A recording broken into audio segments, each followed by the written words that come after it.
Hello friends, आज मैं net के लिए प्रीवियस ईयर के कुछ क्वेश्चंस लेकर आई हूँ जिसका हम प्रैक्टिस करेंगे। ये सब क्वेश्चंस हमारे लिए इम्पोर्टेंट हो सकते हैं। तो शुरू करते हैं। पहला क्वेश्चन है epistemology. Epistemology is the branch of philosophy which deals with the theories of epistemology. दर्शन शास्त्र की वह शाखा है जो सिद्धांतों से संबंधित है। इसमें एक रियलिटी, जिसको हकीकत यहाँ लिखा है, वास्तविकता भी हो सकता है, वास्तविकता।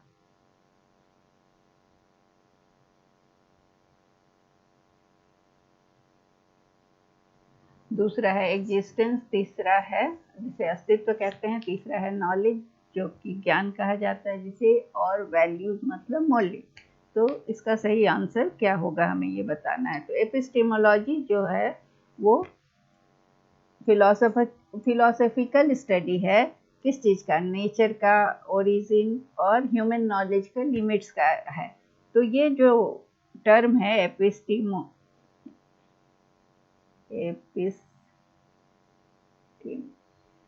इसका अर्थ होता है ये ग्रीक से लिया गया है, ये ग्रीक लेटर है। एपिस्टीम ग्रीक वर्ड है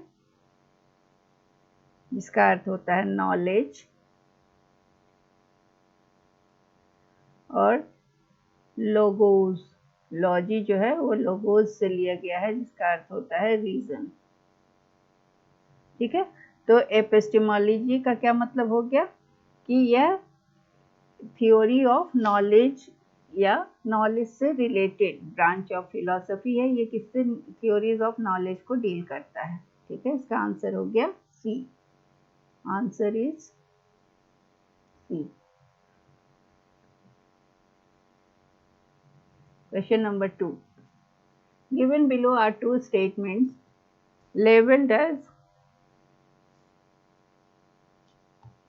assertion and other is reason। दो कथन दिए गए हैं, एक कारण है, एक अभिकथन है। हमें उसको मैच करना है, उसका सही आंसर ढूंढना है। फिलॉसफी हेल्प्स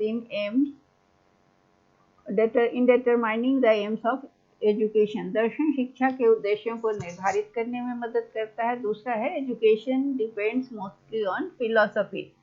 तो इसका आंसर है कि किसी भी राष्ट्र की शिक्षा का जो उद्देश्य होता है ना, वो फिलॉसफी पर निर्भर करता है। किस फिलॉसफी पर? उस दर्शन पर जिस दर्शन पे वो राष्ट्र काम करता है। हर राष्ट्र का निर्माण किसी न किसी दर्शन पे होता है, जैसे और वहाँ की शिक्षा उस दर्शन से प्रभावित होती है। जहाँ पर मिलिट्री शासन होता है तो वहाँ का दर्शन होता है मिलिट्री एजुकेशन। तो इस तरह से जहाँ पर धर्म का होता है वहाँ पर रिलीजन से वहाँ का दर्शन शिक्षा के उद्देश्यों को जो निर्धारित करता है वो धर्म संबंधी होता है। तो philosophy helps in determining the aims of education सही है। दूसरा है कि education depends mostly on philosophy, दोनों सही है। ये भी सही है और ये भी सही है। शिक्षा अधिकतर दर्शन शास्त्र पर निर्भर करता है। तो इसका आंसर होगा ए।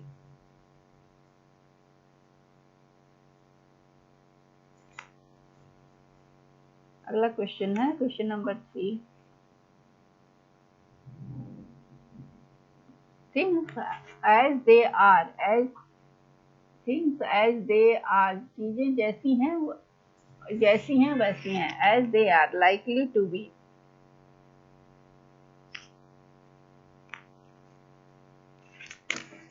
Encountered in life rather than words. ये शब्दों से वैसी हैं, ये जीवन में सामना होने की संभावना थी, न कि बल्कि शब्दों से का नारा था। इसका मतलब किसका नारा था ये कि things are as they are, जैसी चीजें हैं वैसी ही होंगी,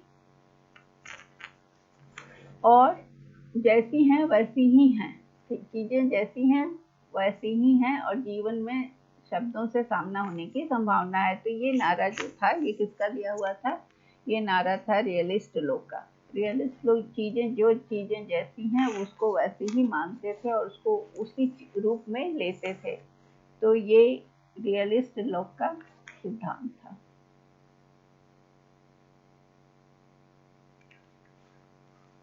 प्रैग्मेटिस्ट तो प्रयोग करके देखते थे। आइडियल सत्यम शिवम सुंदरम पर बात करते थे। एग्जिस्टेंस एग्जिस्टेंशियलिस्ट जो थे वो मनुष्य के अस्तित्व पर बात करते थे, नॉलेज पर। एग्जिस्टेंशियलिस्ट जो थे वो फिलॉसफी किस पर, उनका फिलॉसफी था कि स्टूडेंट्स के फ्रीडम पर वो विश्वास करते थे और वो उनको उनके फ्यूचर को चुनने के लिए फ्री छोड़ते थे। उनका कहना था कि कोई गॉड नहीं है, कोई हायर पावर नहीं है जो कि स्टूडेंट्स को गाइड करेगा। ये स्टूडेंट के अस्तित्व या मनुष्य के अस्तित्व पर ज़्यादा जोर देते। अगला है an existentialistic teacher should emphasise on, किस चीज़ पे, एक अस्तित्ववादी, अभी हमने अस्तित्ववाद की बात की, शिक्षक को क्या चाहिए, किस बात पर जोर दे, फ्रीडम पर, रिस्पॉन्सिबिलिटी पर, सब्जेक्टिव फीलिंग्स या कोऑपरेटिव फीलिंग, स्वतंत्रता, जिम्मेदारी, व्यक्तिपरक भावनाएं और सहकारी जीवन। इसमें से एक जो अस्तित्ववादी थे वो किस पर ज़्यादा जोर देते थे, उनका किस पर ज़्यादा विश्वास था, तो उनका था कहना था कि पहला फ्रीडम, उनका पहला सबसे ज़्यादा जोर था फ्रीडम पर, स्वतंत्रता, दूसरा जिम्मेदारी, वो खुद जिम्मेदार होंगे, तीसरा व्यक्तिपरक भावना, हर व्यक्ति की भावना। तो ये यहाँ पर व्यक्तियों पर ज़्यादा जोर दिया गया था और स्टूडेंट के फ्रीडम पर फोकस किया गया था, इसलिए आंसर इज सी।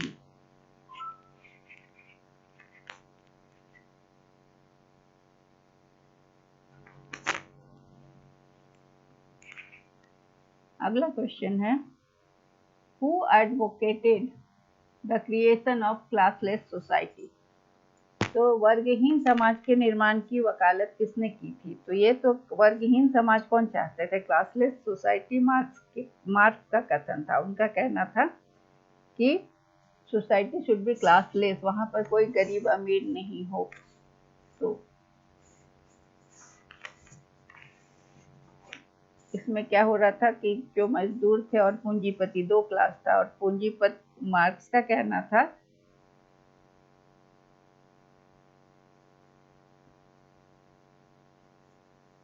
कि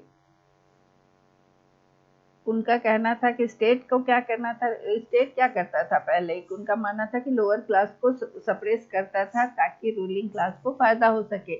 तो जब क्लास स्ट्रगल हुआ और उसके बाद क्या हुआ कि सोशलिस्ट सोसाइटी का निर्माण हुआ, तो वहाँ पर रिप्रेशन खत्म हुआ और क्लासलेस सोसाइटी में वर्ग संघर्ष खत्म हुआ। तो वर्गहीन समाज के निर्माण की वकालत कार्ल मार्क्स ने की।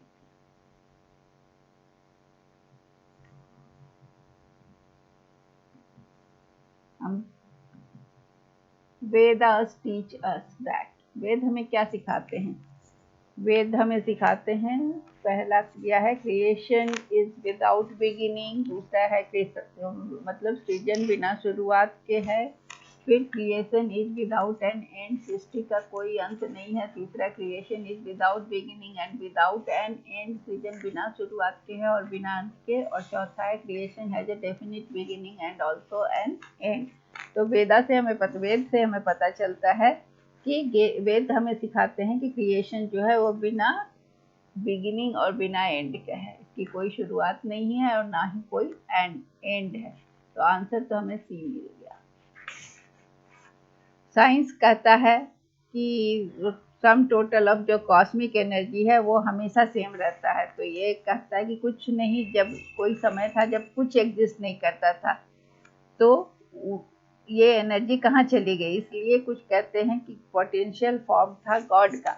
लेकिन in case God sometimes potential होगा, समटाइम्स काइनेटिक होगा, तो जो कि उसको म्यूटेबल बनाता है। तो एवरीथिंग म्यूटेबल और कंपाउंड है, मतलब कि चेंज होना जरूरी है हर चीज का। So God would with die which is absurd, इसलिए कहा गया कि कभी भी ऐसा टाइम नहीं था कि जहाँ पर कोई क्रिएशन नहीं था, इसलिए क्रिएशन हमेशा था और इसलिए क्रिएशन हमेशा विदाउट बिगिनिंग और विदाउट एंड है। इसलिए सृजन का ना तो शुरुआत है ना तो अंत है, सृजन हमेशा से रहता है, कभी भी ऐसा समय नहीं था जबकि क्रिएशन नहीं था। यह हमें वेद से पता चलता है। Sankhya philosophy, according to Sankhya philosophy हमें क्या पता चलता है कि द सीक्वेंस ऑफ क्रिएशन जो है सांख्य दर्शन के अनुसार सृष्टि का क्रम किस प्रकार है, हमें ये बताना है। तो इसमें क्या बताया, पहला ऑप्शन है पुरुष प्रकृति अहंकार महत, दूसरा है प्रकृति पुरुष अहंकार महत, प्रकृति पुरुष महत अहंकार, और पुरुष प्रकृति महत अहंकार। तो सामने सांख्य दर्शन जो है ना, सांख्य दर्शन ये डुअलिस्टिक इन नेचर है, द्वैतवाद इन नेचर। इसमें क्या चीज है, इंडियन फिलोसफी का ये डुअलिस्टिक नेचर का फिलोसफी है। इसमें बताता है कि दो इंडिपेंडेंट अल्टीमेट प्रिंसिपल से इस सृष्टि का निर्माण हुआ। ह्यूमन एक्सपीरियंस बीइंग कंस्टिट्यूएट, ह्यूमन का एक्सपीरियंस दो चीज से बना है, इंडिपेंडेंट अल्टीमेट प्रिंसिपल, एक है पुरुष और दूसरा है प्रकृति। ठीक है, पुरुष और प्रकृति है। पुरुष का मतलब होता है कॉन्शियसनेस, जिसको स्पिरिट भी कहते हैं,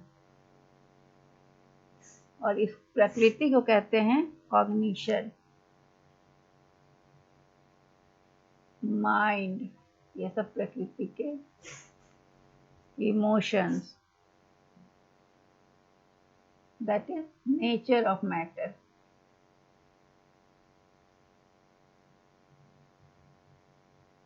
ठीक है, तो अब सवाल उठता है कि पुरुष क्या है, कॉन्शियसनेस है, हमने जाना यह एक इंडिपेंडेंट है, पूर्ण है, फ्री है, स्वतंत्र है, और अननोएबल भी है थ्रू अदर एजेंसीज के द्वारा।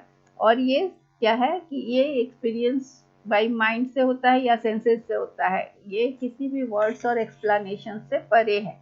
तो कोई भी मतलब पुरुष को क्वालिफाई नहीं कर सकता है ना, इसलिए। और प्रकृति क्या है, अनमैनिफेस्ट प्रकृति इज इनएक्टिव, ये इनएक्टिव है। ये पुरुष क्या है, इंडिपेंडेंट, फ्री और इंडिपेंडेंट,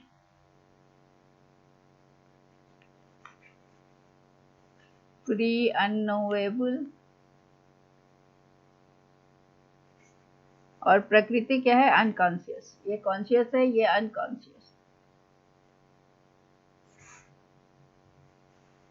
और ये 3 गुणों का संतुलन है, इक्विलिब्रियम ऑफ 3 गुणस, 3 गुणों का संतुलन है। 3 गुण क्या क्या है गुण, 3 गुण जो है वो है सत्व, रजस, सत्गुण या सत्वगुण, रजस और तमस, इन तीनों गुणों का मिश्रण है। ठीक है, तो जब प्रकृति पुरुष के कांटेक्ट में आती है तो क्या होता है, ये इक्विलिब्रियम डिस्टर्ब हो जाता है। जब भी प्रकृति और पुरुष मिलते हैं तो ये जो 3 इक्विलिब्रियम है ये इम्बैलेंस हो जाता है, और प्रकृति क्या होता है कि तब प्रकृति 23 तत्व को दिखाती है। डिस्टर्ब होकर इक्विलिब्रियम और प्रकृति बिकम्स मैनिफेस्ट इवॉल्विंग 23 तत्व। क्या क्या है उसमें, पहला आ गया महत। महत क्या है, महत इंटेलेक्ट है, बुद्धि।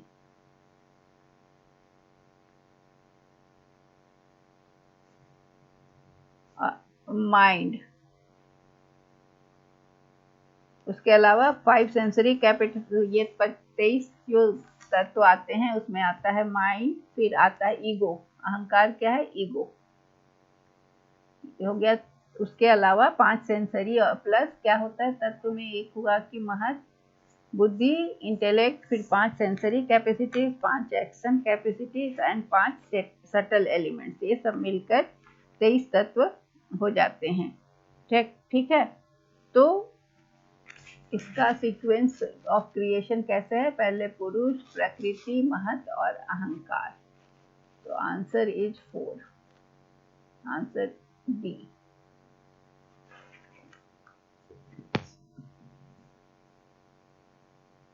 प्रकृति और पुरुष के संयोग से सृष्टि बनती है। अब क्या है, इसको मैच करना है। इस क्वेश्चन में मैच द फॉलोइंग, बौद्ध अवधारणा है, कॉन्सेप्ट ऑफ बुद्धिज्म है और उसके मतलब दिए गए हैं। तो पहला है आर्य सत्य। आर्य सत्य क्या चीज है, हमें पहले ये समझ लेते हैं। आर्य सत्य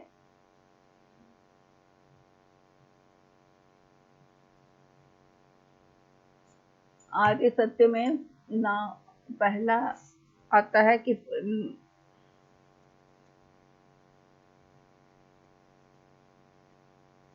जिसको आर्य सत्य को नोबेल ट्रूथ्स भी कहा जाता है, 4 नोबेल ट्रूथ।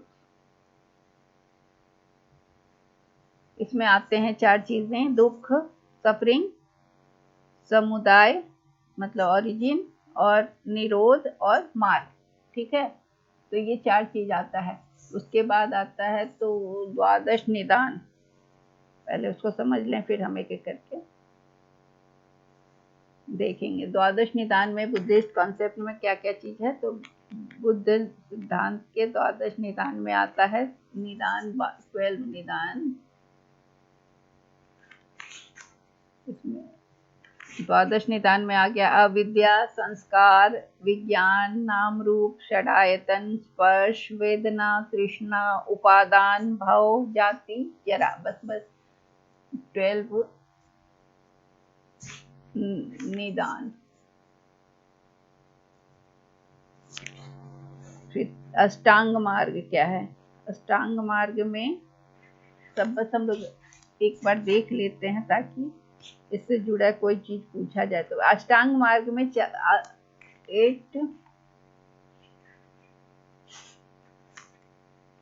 मार्क्स में है सम्यक दृष्टि,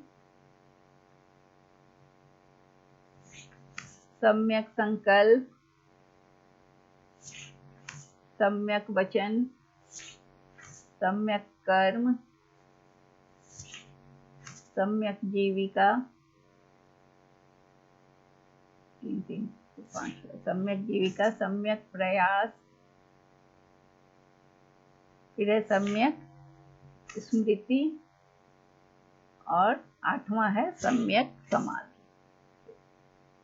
ये अष्टांग हो गया। और निर्वाण क्या हो गया, निर्वाण मतलब मोक्ष, मुक्ति। ठीक है, निर्वाण प्राप्त करना मतलब कॉन्सेप्ट ऑफ इंडियन रिलीजन में है मुक्ति प्राप्त करना, मतलब अल्टीमेट स्टेट जिसमें कि लिबरेशन होता है, मुक्ति होती है संसार से, दुख से। तो इसे निर्वाण कहा गया है, तो कहते हैं मोक्ष या मुक्ति। अब इसका मैच कराना है, मैच कराने के लिए मैं अलग कलर का यूज करती हूँ। इसका है 5 का आर्य सत्य है सॉरो ऑफ लाइफ, दुख, जिसमें हम लोग ने 4 चीज देखा था। द्वादश निदान में क्या है, नाम रूप। अष्टांग मार्ग क्या है,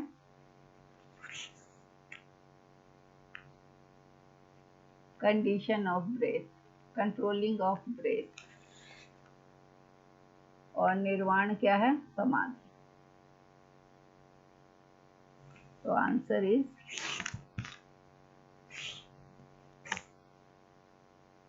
नो।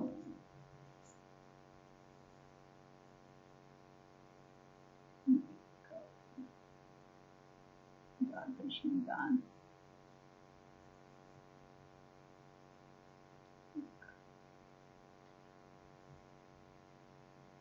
अष्टांग मार्ग है ये, सम्यक व्यायाम ये नहीं है। और डी का है निर्वाण का है समाधि। तो आंसर इज बी।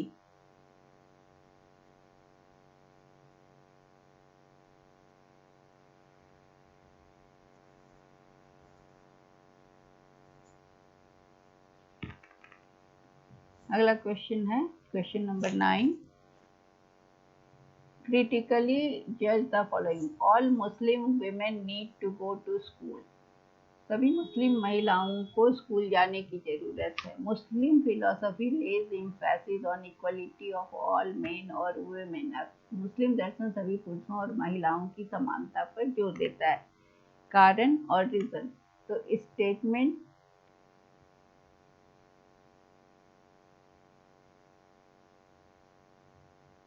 यहाँ पर हम क्रिटिकली जज करना है तो इसमें एक गलत है और आर बी सही है, क्योंकि स्टेटमेंट गलत है लेकिन रीजन है कि इक्वालिटी ऑफ ये सही है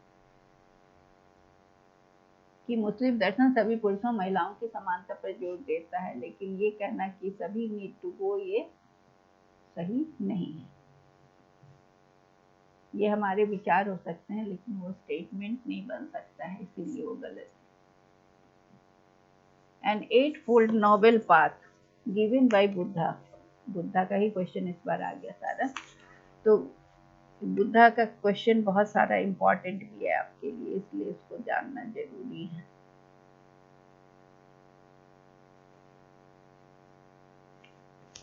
Eightfold noble path of Buddha.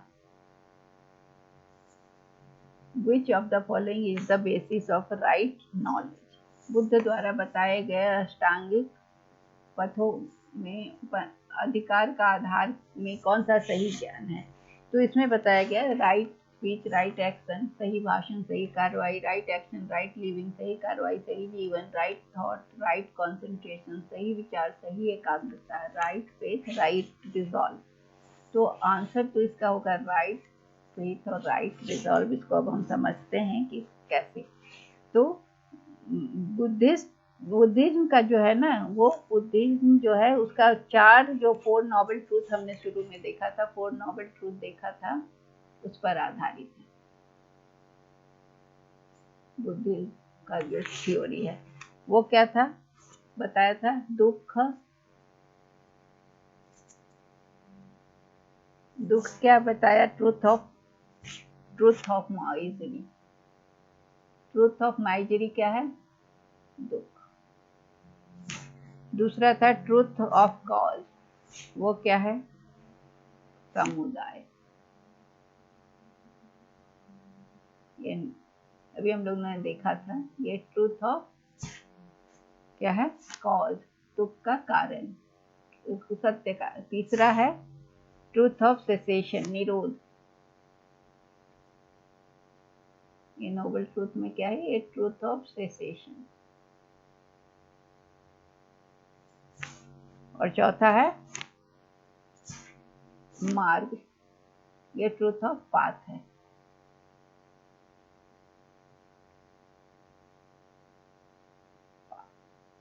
ठीक है, तो ये ट्रूथ ऑफ पाथ जो है ना, वो जनरली क्या माना जाता है?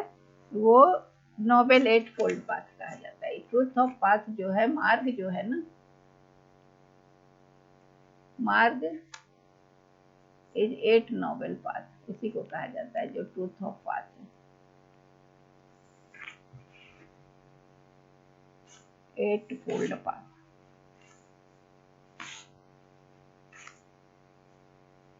ठीक है, नोबेल 8-fold पाथ। इसको क्या है, इसको कुछ लोग इसको तीन भाग में बांटते हैं किसी किताब में, जिसमें विजडम, मोरलिटी और मेडिटेशन, मतलब प्राण, शीला और समाधि के रूप में। तो एक वो पाथ जो है ना, वो है राइट ऑफ, अभी हमने बताया था, राइट फेथ, सम्यक दृष्टि, राइट रिजॉल्व, सम्यक संकल्प, राइट स्पीक, सम्यक वाक, राइट पाथ। अब हम एक एक करके देखते। राइट फेथ, जिसको क्या कहा गया? सम्यक दृष्टि। ये क्या बताता है कि ये एक्सेप्टेंस ऑफ चारों नोबल ट्रूथ का है, और रिजेक्शन ऑफ फॉल्ट। ये चारों नोबल ट्रूथ को एक्सेप्ट करना और जो भी डॉक्ट्रिन्स है फॉल्ट, उसको अवॉइड करना, रिजेक्ट करना। ठीक है, तो जो भी चीज झूठ बोलने से या वायलेंस से, हिंसा से जो हो रहा है, उसको सबको अवॉइड करना। राइट रिजॉल्व या राइट एस्पिरेशन। राइट रिजॉल्व का क्या मतलब हुआ? राइट रिजॉल्व है सम्यक संकल्प। सम्यक संकल्प ये क्या बताता है? कि ये डिसीजन माइंड का है, जो कि बोलता है कि जिसको हम फॉलो करते, जो प्रैक्टिकली फॉलो होता है माइंड का डिसीजन। तो ये प्रैक्टिस क्या है? जब तक राइट फेथ हमारे पास होगा, तब तक हम क्या होगा? सही रास्ता का को फॉलो करेंगे। ये क्या है कि माइंड को एक्टिव बनाना है इस तरह से कि थॉट इस तरह से हो, रियनाउंसिएशन हो थॉट का, गुडविल और नॉन हार्मिंग थॉट आगे बढ़े, और इसको प्रमोट करने की बात है। सम्यक संकल्प, सम्यक वाक, फिर उनका अगला है राइट स्पीच, जो कि है सम्यक वाक। वो बोलता है कि लोग को ट्रूथ बोलना चाहिए, सच बोलना चाहिए, और जेंटल बोलना चाहिए, सूदिंग वर्ड्स बोलना चाहिए, किसी हार्श वर्ड्स नहीं बोलना चाहिए, लोगों को अपनी वाणी से दुख नहीं पहुंचाना चाहिए।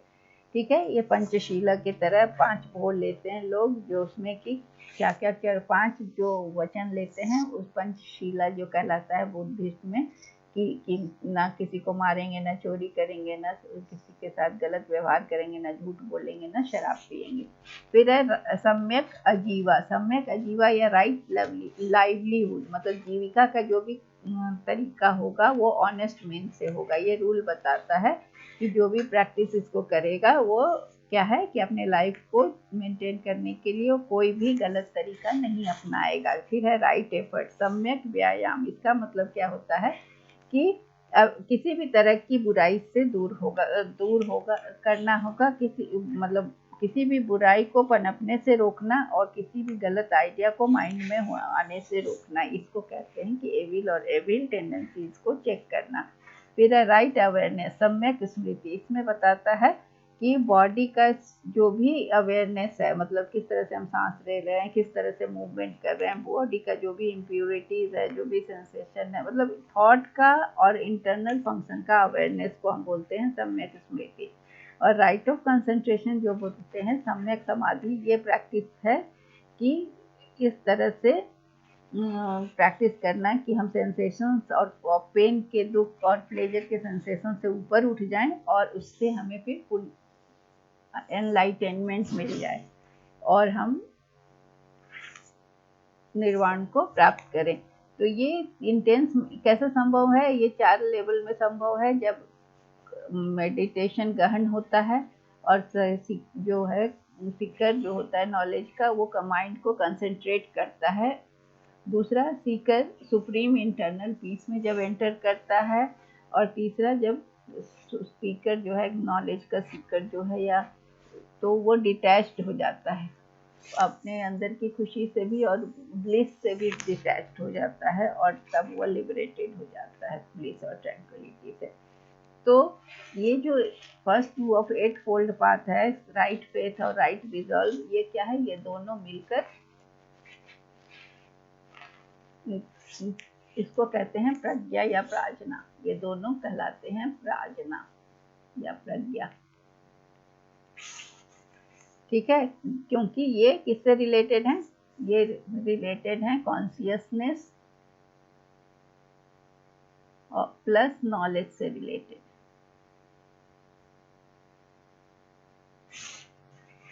और जो बाकी के हैं वो शीला कहलाते हैं। थर्ड और फोर्थ जो हमने बताया वो शीला कहलाते हैं, क्योंकि वो मोरली से रिलेटेड है। और लास्ट 3 जो है राइट एफर्ट, राइट अवेयरनेस और राइट कंसंट्रेशन, जिसको समाधि भी कहते हैं, ये क्या करते हैं? ये मेडिटेशन से जुड़े हैं।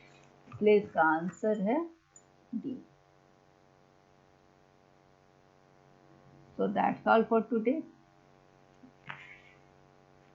आई होप कि इसमें बुद्धिस्ट दर्शन के बहुत सारे क्वेश्चन हैं जो कि आपको